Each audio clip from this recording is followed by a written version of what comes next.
ఈరోజు హైడ్రా అధికారులు బోరాబండ సున్నం చెరువు పక్కనే ఉన్న బిల్డింగ్స్ ఇల్లులు డిమాలిష్ చేస్తున్నారు. నేను హైడ్రా కమిషనర్ గారికి అదేవిధంగా తెలంగాణ ముఖ్యమంత్రి గారికి ఇంతకుముందు కూడా చెప్పిన, ఇవాళ కూడా చెప్తున్నా. ఈ ఫాతిమా ఓవైసీ కాలేజ్ని మీరు ఎప్పుడు డిమాలిష్ చేస్తారు? వాళ్ళకి నోటీస్ కూడా పంపించేసినారు. మళ్ళీ ఇంకా లేట్ ఎందుకు అవుతుంది? ఇవాళ జనాలు అంటున్నారు ఈ హైడ్రా కాదు, ఇది హైడ్రామా నడుస్తుంది. పేదోళ్ళది ఇల్లులు పొలగొట్టడానికి ఇమీడియట్గా వీళ్ళ దగ్గర జేసీపీలు పెద్ద పెద్ద మిషన్లు దొరుకుతుంది.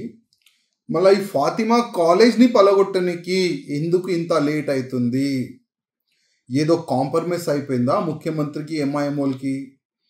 లేక అక్బరుద్దీన్ ఓవైసీ వార్నింగ్ ఇస్తే ముఖ్యమంత్రి గారు భయపడ్డారా అని జనాల్లో ఈ విధంగా ఒక చర్చ జరుగుతుంది. నేను రేవంత్ రెడ్డి ముఖ్యమంత్రి గారికి ఒక్క మాట చెప్తున్నా. మీరు ఇంత పెద్ద ఎత్తున హైడ్రా ఒక కమిటీని మీరు యాక్టివ్ చేసినారు, దానికి ప్రత్యేకంగా ఒక కమిషనర్ అపాయింట్ చేసినారు. ఎక్కడెక్కడ చెరువులు కబ్జా అయింది దానికి మళ్ళీ ఒక్కసారి క్లీన్ చేయాలి, చెరువుల్ని కాపాడాలని మీరు డిసిషన్ తీసుకున్నారు. కానీ ఎప్పటి వరకు మీరు ఓవైసీ కాలేజ్ని డిమాలిష్ చేయరు అప్పటి వరకు మీరు ఫెయిల్ అనుకోండి.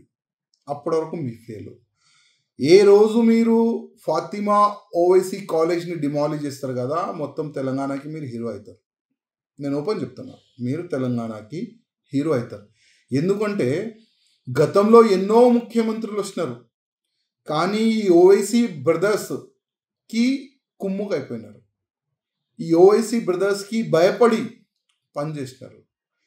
అదే వీళ్ళు బెనిఫిట్ తీసుకొని చెరువుల్ని కబ్జా చేసుకున్నారు, గవర్నమెంట్ ల్యాండ్ని కబ్జా చేసుకున్నారు. చాలా వరకు వీళ్ళు ఎమ్మెల్యేస్ కానీ వీళ్ళు కార్పొరేటర్స్ కానీ ఒక టీం తయారు చేసి, మా భాషలో ల్యాండ్ జిహాద్ ఒక టీం తయారు చేసి వీళ్ళు ల్యాండ్ కబ్జా చేసుకున్నారు. ఇప్పుడు ముఖ్యమంత్రి గారు మీరైతే హైడ్రా కమిషనర్ నుంచి ఒక నోటీస్ అయితే పంపిస్తున్నారు, కానీ డిమాలిష్ ఏ రోజు చేస్తారు? తెలంగాణ ప్రజలు డేట్ అడుగుతున్నారు. ఆ డేట్ చెప్పాలని నేను ముఖ్యమంత్రి గారికి కోరుతున్నాను.